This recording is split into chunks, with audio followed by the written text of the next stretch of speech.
Hello and welcome back to another of my YouTube videos. This YouTube is a bit different today, but it's something I also do love, which is it's Sunday and I just like to do a little bit of baking. So today I'm going to be making a Granny's Victorian sponge, which I am going to follow the recipe on my tablet, which is from the BBC Good Food. I'm going to be actually making it vegan because the one on my tablet is actually using things like eggs, so I'm going to use those items but replace them with vegan. First thing I like to do is get myself a nice vegan bowl, and also I've got my little, you can see it here, I've got my little scales here, and I'm just going to measure. So I've got my bowl on, you wait until it comes on and zero it. Okay, so the first thing I'm going to need to do is get 200 grams of unsalted butter. I'm using this, which is the olive oil spread, and it is vegan. So I do like to use this just because it does make your cake really moist, and when it says soften butter, the butter is already soft, so I do like using it for that reason. I like to pop in that, so when I stick my flour in a minute to measure it, it doesn't all just stick. So I need to measure 200 grams of unsalted butter, and like I said, I'm using the vegan spread. I need 200 grams. And you know, I like making these, they're simple cakes, but I tend to like to make these for birthdays and things because you can just decorate them as you want them to. So hoping 200, it always leaves like that real annoying number, 208. Oh, 200. Okay, brilliant. Okay, so I'm just going to pop that there. Okay, so 200 grams of unsalted butter, and now we're just going to pop this in my bowl. Okay, I like to keep this then for later, for when I'm going to grease my trays. So put that over there. Okay, next on the ingredient is 200 grams of caster sugar. Sponges are so easy. It's usually weigh the eggs, whatever the eggs weigh, and then you just do your flour and stuff. So I do need 200 grams of caster sugar, and I'm just using the silver spoon caster sugar. I'm just going to measure 200 grams.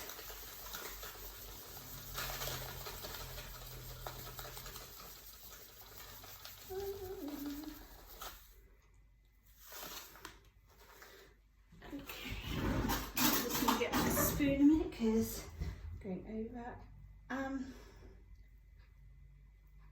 But yeah, I do like to make a cake, and with these cakes they do make great little like packed little lunches. If you go and work, take a little slice of cake, slice of cake in the evening with a nice hot cup of tea.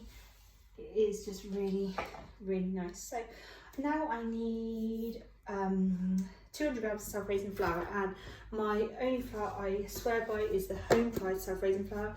This really does help make your cakes rise and things like that. So I do love the self-raising flour in the home fried.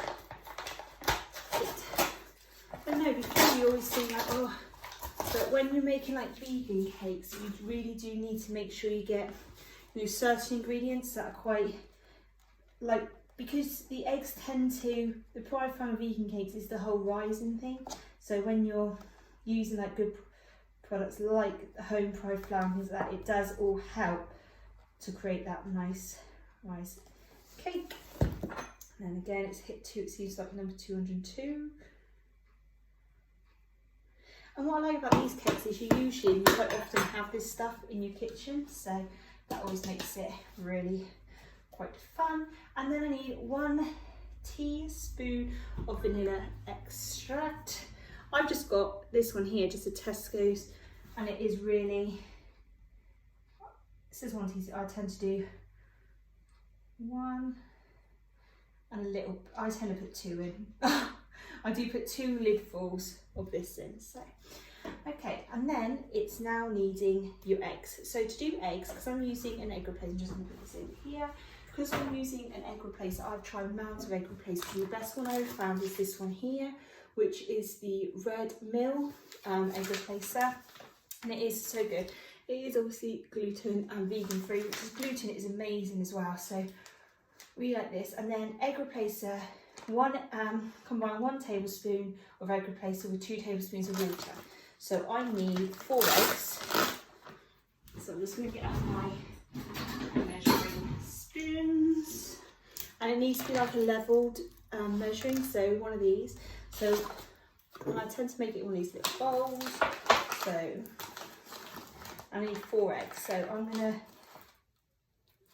I'm just gonna do it here, so you won't see my head, but at least you can see what I'm doing. So 1, and I need, oh gosh, it's going everywhere.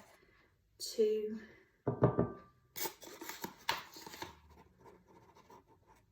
3. Bearing in mind, nobody ever said I was a perfect cook. So 4. Okay, put that in that bowl. Okay, and then you can seal it up. So now I need, because I put 4 in there, I basically need double the amount of, so 4 spoons, and then I need 2 of water. So 2, 4, 6. So I need 8.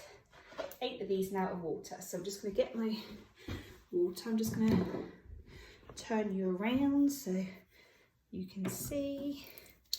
Can you see this? So 1, 2, 3, 4, 5, 6, 7, 8.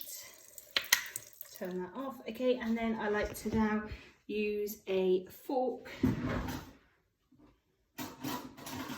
or a spoon, okay, and then just give this now a bit of a stir. So I'm just going to do it up here so you won't see.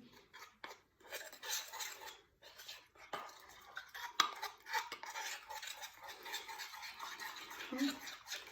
So it is quite, at the moment, it looks quite watery, but it does go quite binding. So I don't know if there's an easier way of me, if I tilt that down, like there.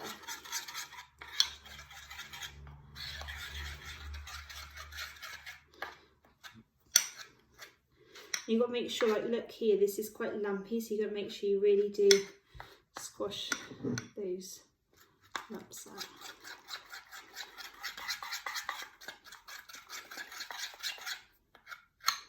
But this is the best egg replacer I've tried, and it is amazing. And I have tried egg replacer before when you're like literally, they're just so watery. This does bind really, really well. See that consistency? You're really getting that gloopiness of eggs, and it is really. There we go. Give it a go. Mix.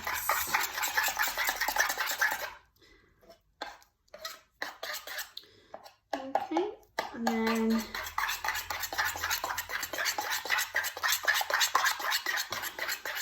okay, now look at the consistency. Okay, now you've got that egg, that is what you're looking for. So once it's like that, it's gone, that is actually what you're looking for. So I'm just going to tilt that back up so you can see me. Okay, and I'm now going to just add this, measure all those bits out, throw that in here. Cook. Okay.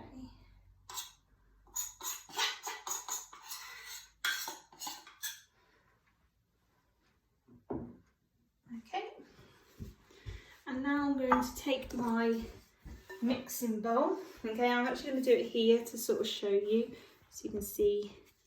Okay, and I'm just going to now mix all this up. Now, because I'm actually going to put a towel, I'm just going to get one of my. Okay, I'm just going to pop this. Okay, and now I'm going to need to just mix it all in. And at the beginning you're like, oh, because you're not using anything watery, your mixture does look quite dry. Persevere, and it does cream.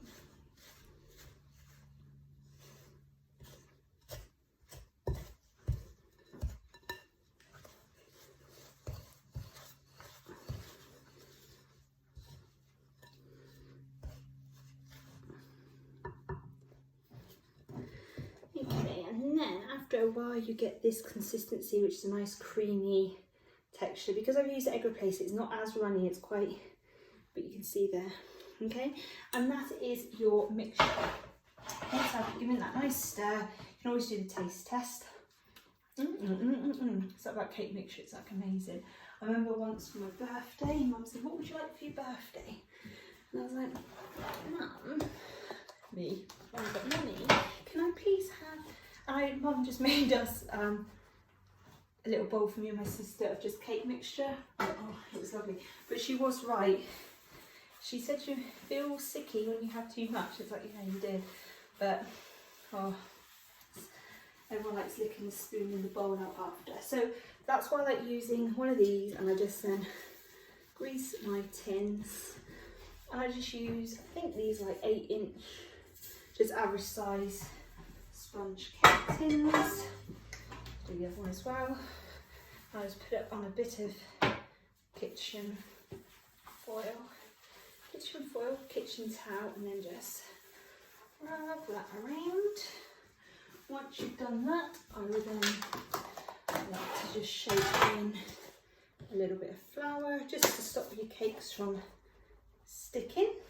One for each tub, and one after I've finished cooking. There's a lot of time at these because I tend to just make an absolute mess in the kitchen. But hey hey. Okay, and then you've got a nice floured green cake. Do the same with the other one. Okay, and then just do that. Put it around the sides and there. So now we've got 2 nice cake tins.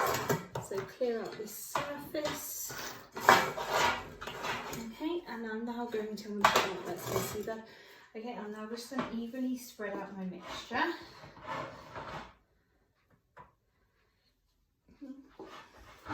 I tend to do like a scoop.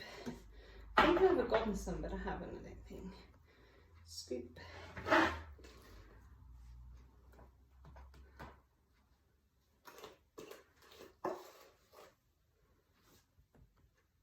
And then I'll show you my filling I'll be doing in a bit. But I just love cakes, and it's just so nice, a nice hot chocolate or a nice cup of tea.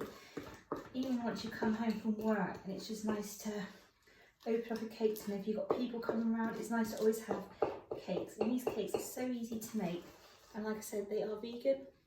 So just by swapping the tiniest ingredients, for example, you know, your butter to vegan spread, and a lot of spread is vegan. You just got to look, and that's why I like using like Tesco's branded products, because they do actually put the mark on, whereas with a lot of products you have to actually check and read to see. So I do like the idea of that. Then we use a spoon to just get off this. Now, I do find with the vegan cakes, they are more, the consistency is that they are more thick and sort of gloopy, but I put that down to the egg replacer. So now what I'm going to do is I've got my,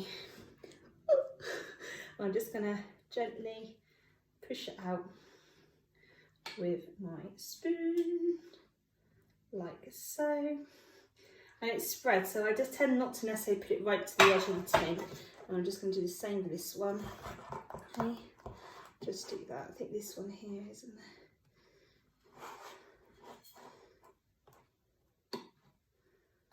Yeah. Let's take a bit of this one because I seem to not evenly spread them out. Okay, I probably should have done this a minute ago, but I'm just going to set the oven on. I'm thinking it's 190. Yeah, the oven to 190. Take out this. Okay, so I've just put the oven on 190. So I'm just going to wait for that to heat up, and the cakes will be ready then to pop in. And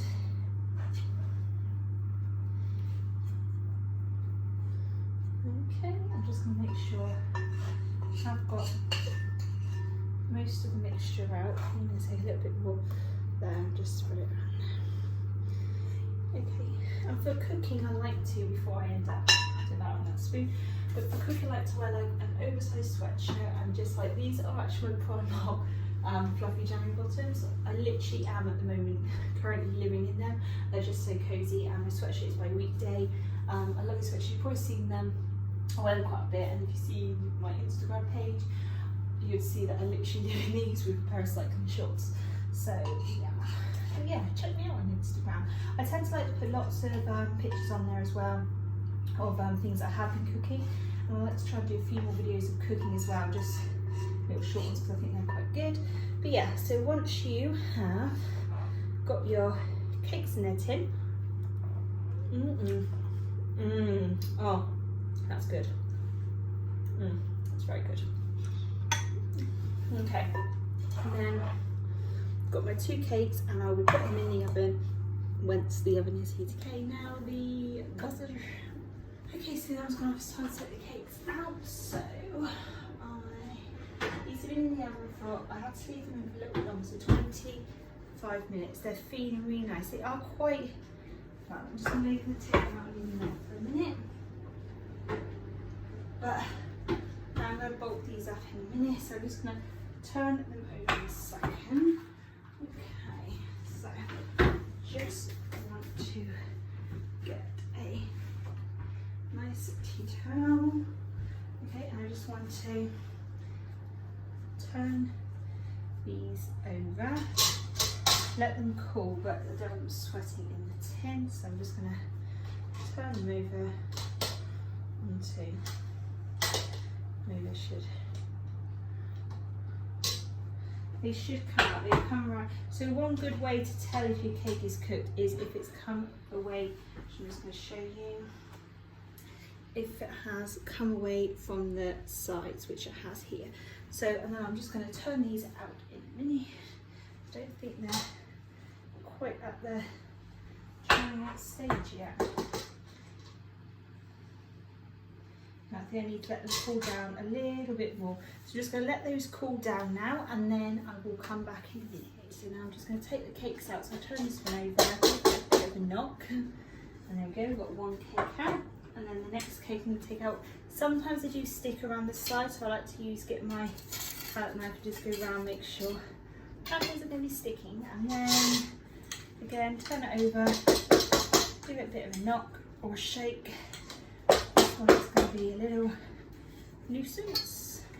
And then it is moving in there, so it's just that bottom bit. Ta-da! And then there we go. Where it's come a bit, I'll just show you there, I'm going to fill that in with stuff later, but just let them all, I like to, the bit that's come out in the cake tin, I like to, again,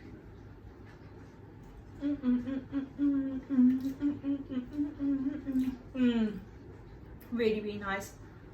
What's going to taste better is, once they've cooled down, sorry, I'm going to use this here, which is seedless blackberry jam on one side, and then I'm going to mix it in with the vanilla butter icing as well. I'm not actually going to put anything on top. On the top of these, it's just going to be dusted with light, I might put a little bit of that on top actually as well, but I'm just going to let them cool down now. So let the cakes cool.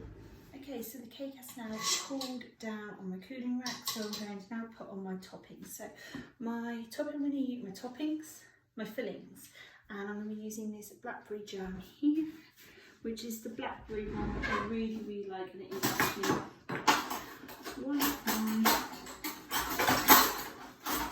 making mountain rice cakes. So I'm just going to scoop on, if I can get it open.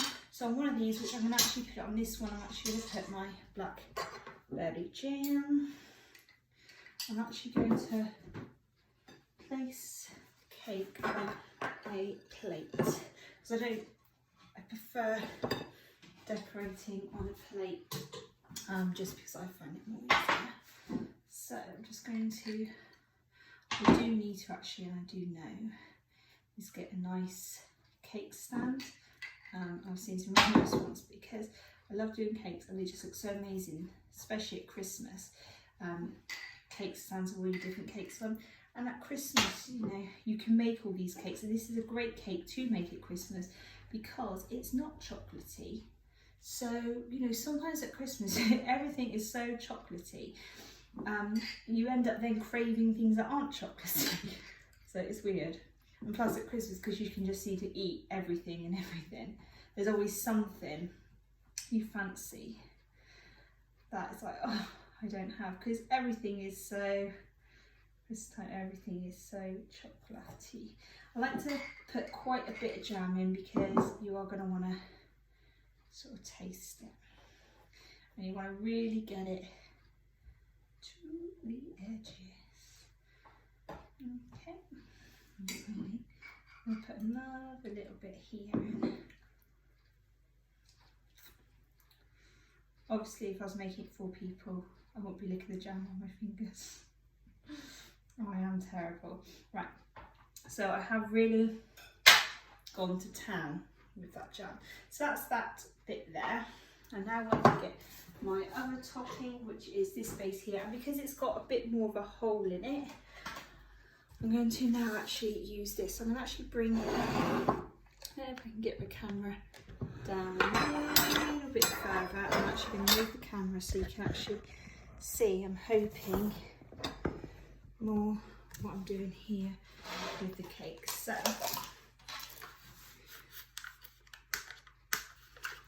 take this off.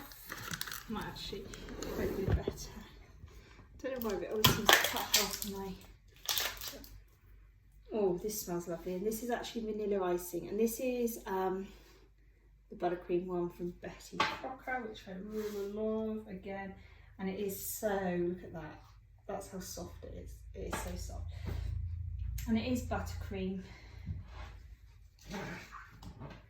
And I'm just going to literally, I'm not really going to spread it around.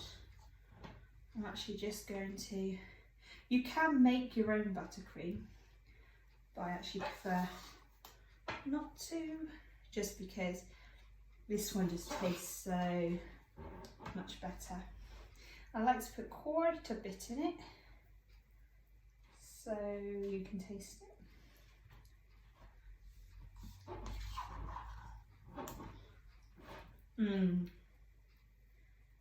This is tasting lovely. Right.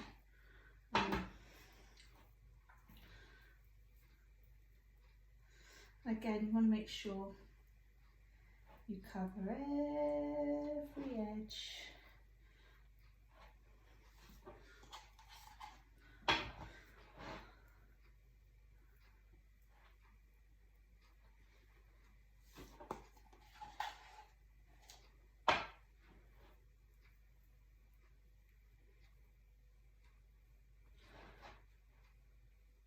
And then, whoops. Okay, and this is why I use the holy one for this one, just because it did cover up everything. Perfect. Okay, it's very messy. Right, and then take your base to your cake.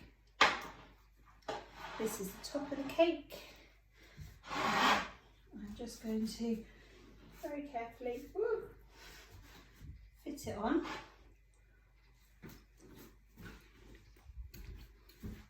Now I do like to get a little bit of this and make sure you sort of fill it in around.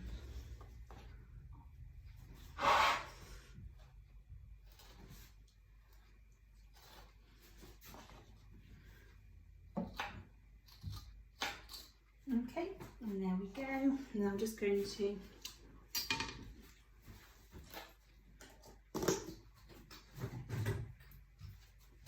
the final finishing touches is I like to get a little bit of this nice and sugar, pop it in here.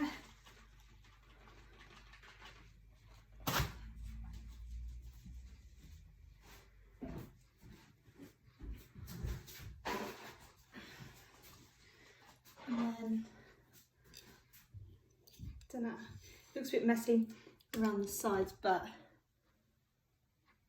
this really is a to die for cake. So So everyone, thank you so much for watching. Please, if you like this video, don't forget to give it a thumbs up and don't forget to click subscribe.